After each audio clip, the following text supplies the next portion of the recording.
Assalamualaikum warahmatullahi wabarakatuh. Halo semua, saya Nabila Zahra dengan NPM A1D026005. Di video kali ini, saya akan menjelaskan konsep dasar pengelolaan dan pengelolaan pendidikan dari mata kuliah pengelolaan pendidikan dengan dosen pengampu Bapak Aldian Mapsur Putra, MPD.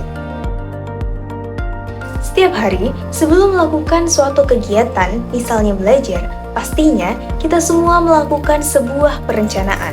Kemudian, kita melaksanakan kegiatan belajar dengan sebaik-baiknya dan di akhir, kita akan mengevaluasi bagaimana kegiatan belajar tersebut berhasil kita selesaikan. Nah, inilah yang disebut dengan pengelolaan. Menurut Harrison, pengelolaan adalah suatu proses sistematis untuk mencapai tujuan dengan perencanaan yang tepat dan pemanfaatan secara maksimal, sehingga semua tujuan yang direncanakan dapat dicapai secara efektif dan efisien. Sedangkan pendidikan adalah usaha sadar dan terencana untuk mewujudkan suasana belajar dan proses pembelajaran yang baik agar peserta didik aktif dalam mengembangkan potensi diri. Sehingga dapat kita tarik kesimpulan bahwa pengelolaan pendidikan adalah proses perencanaan, pengorganisasian, pelaksanaan, dan evaluasi dalam rangka mencapai tujuan pendidikan yang efektif dan efisien. Fungsinya sebagai POAC, perencanaan, dengan menentukan apa yang akan disiapkan untuk mewujudkan tujuan pendidikan. Pengorganisasian, dalam organisasi, kita akan melibatkan banyak orang untuk bekerja sama dengan membagi tugas untuk mewujudkan tujuan pendidikan yang telah direncanakan. Selanjutnya adalah pelaksanaan, sebagai upaya pengimplementasian pada program pendidikan.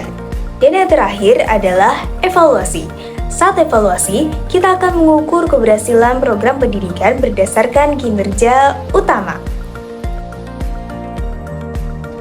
Kemudian, area yang dikelola dalam pengelolaan pendidikan yaitu kurikulum, peserta didik, tenaga kependidikan, sarana dan prasarana, pengelolaan keuangan, humas, pengelolaan layanan fasilitas, dan pengelolaan sistem informasi.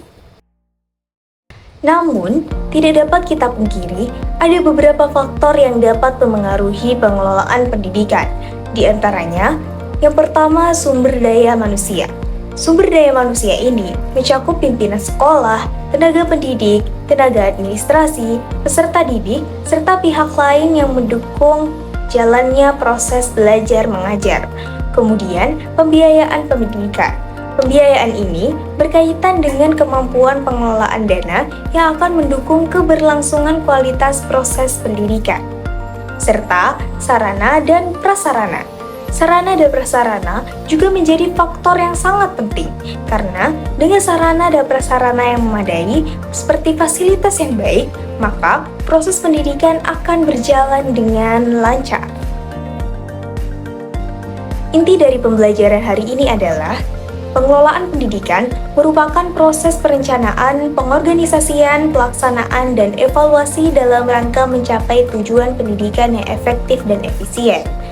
Namun, proses ini dipengaruhi oleh beberapa faktor, di antaranya sumber daya manusia, pembiayaan pendidikan, dan sarana prasarana yang akan mempengaruhi proses jalannya program pendidikan.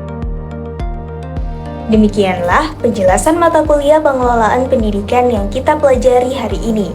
Saya harap pembelajaran kali ini dapat bermanfaat bagi kita semua. Terima kasih dan sampai jumpa. Assalamualaikum warahmatullahi wabarakatuh.